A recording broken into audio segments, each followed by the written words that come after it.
सबके होश तब उड़ गए जब माँ सरस्वती ने यह कहकर माँ लक्ष्मी को श्राप दे दिया कि भगवान विष्णु तुमसे सबसे अधिक प्रेम करते हैं, और इसी श्राप के कारण माता लक्ष्मी को पृथ्वी पर तुलसी के रूप में जन्म लेना पड़ा।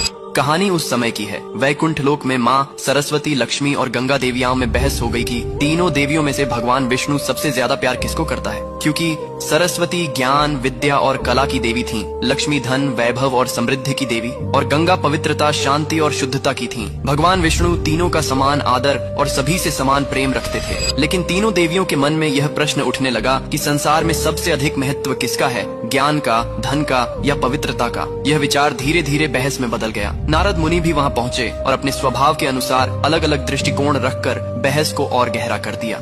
इसी दौरान माँ सरस्वती के मन में एक आशंका जन्म लेने लगी। उन्हें लगा कि भगवान विष्णु का ध्यान अब ज्ञान से अधिक धन और पवित्रता की ओर जा रहा है। कभी कभी विष्णु का गंगा के प्रति विशेष स्नेह देखकर सरस्वती के मन में ईर्ष्या और असुरक्षा उत्पन्न हो गई। उन्हें लगा कि ज्ञान का महत्व कम होता जा रहा है। जब सरस्वती ने इस विषय पर माँ लक्ष्मी से समर्थन चाहा तो लक्ष्मी ने किसी का पक्ष नहीं लिया और शांत रहने का प्रयास किया। लेकिन यही शांत रहना ही माँ सरस्वती को धोखे जैसी लगी। क्रोध और भावनाओं में बहकर उन्होंने लक्ष्मी को श्राप दे दिया कि तुम वैकुंठ छोड़कर पृथ्वी पर पौधा रूप में जन्म लोगी। और इसी श्राप के कारण कहा जाता है कि धरती पर माता लक्ष्मी ने तुलसी का रूप धारण किया। ये श्राप सुनकर लक्ष्मी दुखी हुई, लेकिन उन्होंने उसे शांत भाव से स्वीकार किया। उसी क्षण माँ गंगा भी क्रोधित हो